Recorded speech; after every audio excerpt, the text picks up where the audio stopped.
This is WUIS Springfield, WUIS HD. I came here 35 years ago in October of '74, and at age 34 then it became one of the career goals I had. I had accomplished that, and that was to become a part of a small group, to get in on the ground floor and build a radio station from scratch. And that's how I ended up here, and I've been here ever since. All these years I've been reluctant to let go of this. The Writer's Almanac coming up next at 9 o'clock.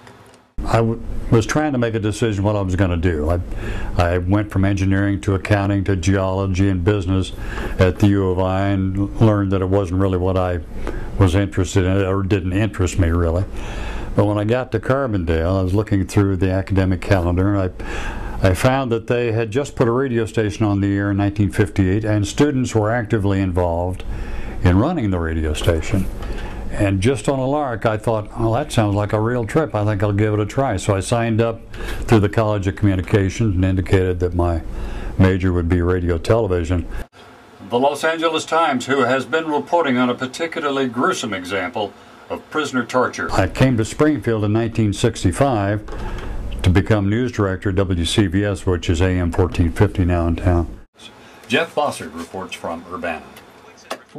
I began to hear about Sangamon State putting a non-commercial public radio station on the air.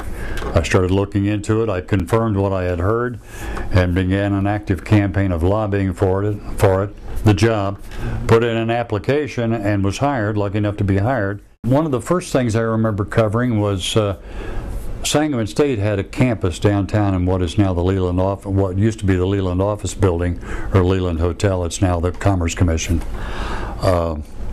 Went down there one evening to cover a speech by a guy by the name of Jimmy Carter, who introduced himself as a little old peanut farmer from Georgia. He was governor of Georgia at the time, but he was just beginning his campaign for president. And is here your host. Read your history, learn your history, take as much writing instruction and coursework as you can, and read a lot. Don't listen to just radio. Don't watch just talking heads on television. Read, watch, take it all in. The firewall and the admissions code of conduct need to be put in place swiftly in time for. One of the things I really want to do for myself is, all these years, I put together what we call Illinois Public Radio to get all the public stations in the state talking with one another, cooperating with one another, and sharing stories with one another. I always wanted to, and with one or two exceptions, I never was able to get out and visit those stations. I want to do that now.